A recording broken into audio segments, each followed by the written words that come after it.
تینوں کی ساس نے نسرین کے آگے ہاتھ جوڑے اور کہا، اللہ کا واسطہ ہے نسرین، یہ بات گھر کے مردوں کے سامنے مت کرنا اور کسی اور سے بھی ذکر مت کرنا۔ نسرین نے تن کر کہا، واہ چچی واہ، خالہ میں نے تو نہیں دیکھا، وہ ماسی برکت کا چھوٹا بیٹا بھی تو کھڑا تھا، اس نے پوری بستی میں بتا دیا ہوگا۔ نسرین نے ایک ہاتھ کمر پر اور دوسرا ہاتھ نیچے کر کے طنز سے کہا، تو بھرجائی اگر اس نے دیکھا ہے تو میں نے کون سا گناہ کیا ہے، میں کیوں ڈروں؟ ارے پاک بی بی، وہ شخص غیر تھا اور غیر بندہ گاؤں میں نہیں آتا، اس کو کوئی اور نہیں ملا تھا راستہ پوچھنے کے لیے؟ نسرین نے پھر طنز کیا۔ پینوں کی ساس سر پکڑ کر نیچے زمین پر بیٹھ گئی۔ ابھی تو امیرہ کا دکھ ختم نہیں ہوا تھا، ہر روز ایک آدھ آنسو اس کی یاد میں نکل آتا ہے، اور اب ایک نیا طوفان نہ جانے کیا ہوگا۔ اس نے پینوں کی طرف ترس بھری نگاہوں سے دیکھا جو اس کے ساتھ زمین پر بیٹھی رو رہی تھی۔ شام تک یہ خبر جنگل کی آگ کی طرح پھیل چکی تھی۔ اس کی وجہ یہ تھی کہ اس گاؤں کے لوگ سب کے سب ایک دوسرے کے رشتہ دار تھے۔ عورتیں گھر کے کاموں کے علاوہ مویشیوں کے لیے گھاس کاٹنے کے لیے اور کھیتوں میں دیگر کاموں کے لیے اپنے گھر کے مردوں کے ساتھ کام کرتی تھیں۔ یہ گاؤں نہر کے قریب ہونے کی بنا پر کافی سرسبز اور آم کے باغات اور گنے کے باغات سے لدا ہوا تھا۔ گاؤں کے کچھ گھر نہر کے کنارے پر موجود ہیں، جبکہ نہر سے 1 کلومیٹر کے فاصلے پر گاؤں کا مرکز ہے جسے بستی کہا جاتا ہے۔ بستی کے گھر ایک دوسرے کے قریب ہیں اور گھروں کے بیچ یا تو کوئی دیوار نہیں ہوتی، اور اگر ہو بھی تو 2 فٹ سے زیادہ نہیں ہوتی۔ یہ بستی ایک گھر سے شروع ہوتی ہے اور جوں جوں بچوں کی شادیاں ہوتی جاتی ہیں، ساتھ ساتھ گھر تعمیر ہوتے جاتے ہیں، اور رشتے بھی قبیلے کے رواج کے مطابق سب سے پہلے گاؤں میں ہی طے ہوتے ہیں۔ ایک بستی میں تقریباً 30 سے 35 گھر یا خاندان ہوتے ہیں۔ اگر کسی کا گھر چھوٹا پڑ جائے تو وہ اپنا گھر بھائی کو دے کر تقریباً 1-1.5 کلومیٹر کے فاصلے پر نیا گھر بنا لیتا ہے، اور وقت کے ساتھ ساتھ اس کے قریب گھروں میں بھی اس کے بچوں کی شادیوں کے ساتھ ساتھ اضافہ ہوتا جاتا ہے، لیکن گھروں کے بیچ کی دیوار نہ ہونے کے برابر ہوتی ہے۔ البتہ تمام گھروں کے باہر ایک بہت بڑی 4 دیواری ہوتی ہے جس نے پوری بستی کو لپیٹا ہوتا ہے، اور اس بستی میں داخل ہونے کے لیے اس کے چاروں طرف یا تو دروازے ہوتے ہیں یا پھر داخلی راستہ۔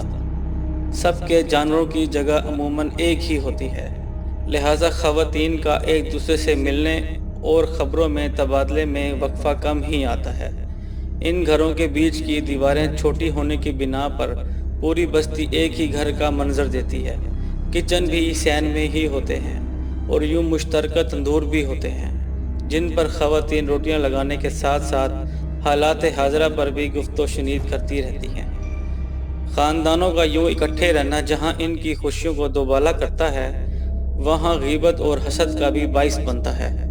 آج پینوں کا ذکر ہی ہر ایک کی زبان پر تھا، اور کسی غیر شخص کا خلاف توقع گاؤں میں آنا بھی اجنبیت کی بات تھی۔ پینوں کا سسرال بستی سے تقریباً 1 کلومیٹر کے فاصلے پر تھا، جہاں چند ایک گھر ہی تھے، جس میں ایک اس کے چچا کا اور دوسرا رمضان ماما کا۔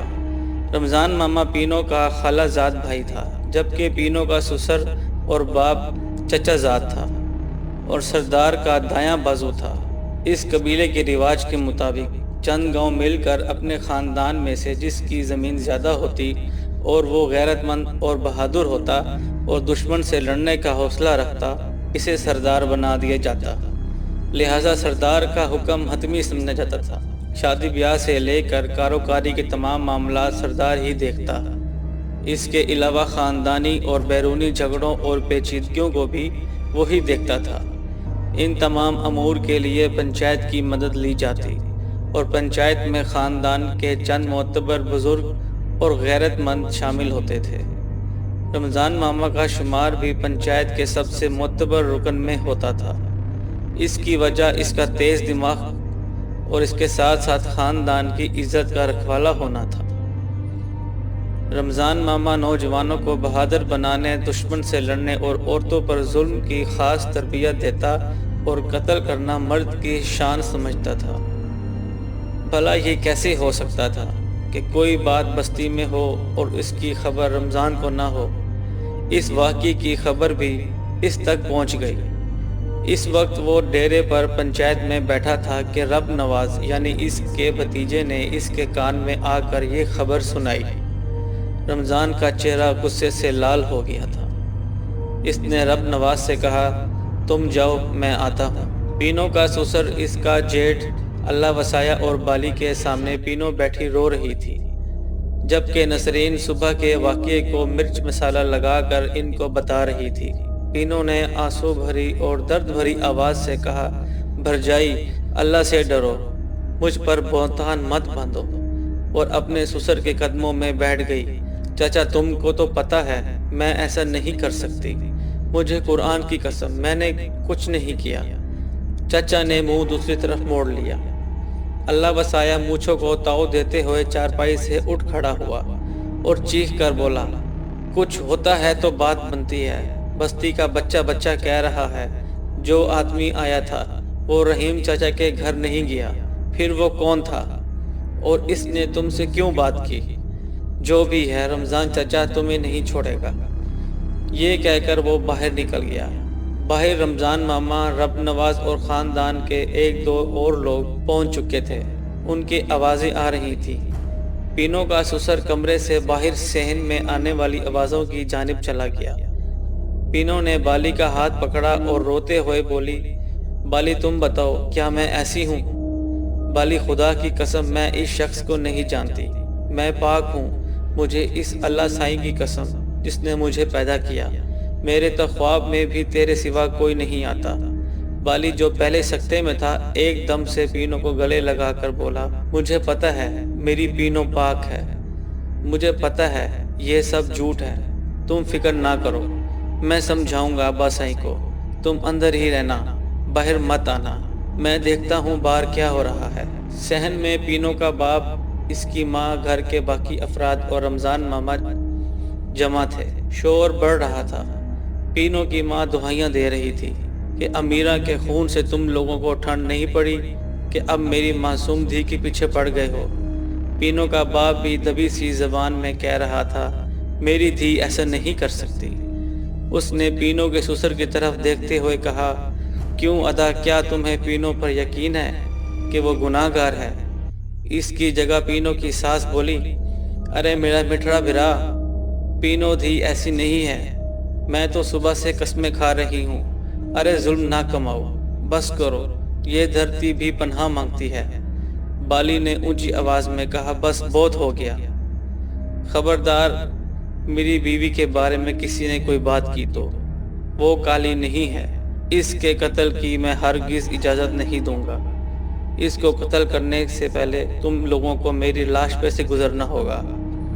اللہ وسایا نے رمضان چچا کی طرف دیکھا، جو پہلے ہی حیرانگی سے بالی کو دیکھ رہا تھا، ایک دم سے سانپ کی طرح پھونکارا اور بولا، اوئے میں تو تجھے بڑا غیرت مند سمجھتا تھا، تو نیرا بے غیرت نکلا، ایک عورت کی چال میں آ گیا ہے، تجھے پتہ بھی ہے تو کیا بکواس کر رہا ہے؟ بالی نے کہا، ہاں مجھے پتہ ہے کہ میں کیا کہہ رہا ہوں، نہیں چاہیے مجھے غیرت مندی کا تمغہ تم لوگوں سے۔ پینو میری بیوی ہے، میں ہی اس کا فیصلہ کروں گا، اور یہ میرا فیصلہ ہے کہ پینو بے گناہ ہے۔ بالی دکھ اور غصے سے کانپ رہا تھا، کیونکہ وہ پینو سے نہ صرف بے تحاشا محبت کرتا تھا بلکہ اس پر بھروسہ بھی کرتا تھا۔ اللہ وسایا غصے سے چلایا، اوئے بالی تجھے شرم نہیں آتی؟ چاچے کے سامنے کیا بکواس کر رہا ہے؟ پینو کمرے میں ڈر کے مارے کانپ رہی تھی۔ باہر شور تھا اور مختلف آوازیں آ رہی تھی۔ پینو پاک ہے، نہیں وہ کالی ہے، میں اس کو مار دوں گا، نہیں، یہ خاندان کی عزت کا سوال ہے، میری دھی بے گناہ ہے، وہ گناہ گار ہے، نہیں وہ معصوم ہے، اس کو سنسار کریں گے، سردار کے حوالے کریں گے۔ کچھ اس طرح کی آوازیں باہر صحن سے آ رہی تھیں۔ اب اقبال کے چیخنے کی آوازیں آئیں۔ پینو نے کانوں میں انگلیاں ڈال دیں، اسے امیرہ یاد آ رہی تھی، ہائے اس کی بھی تو کسی نے نہیں سنی تھی۔ پھر میری اور بالی کی کون سنے گا؟ میرا انصاف یہ لوگ کیسے کریں گے؟ یہ منصف تو خود ہی کتنے بے گناہوں کے خون سے نہائے ہوئے ہیں۔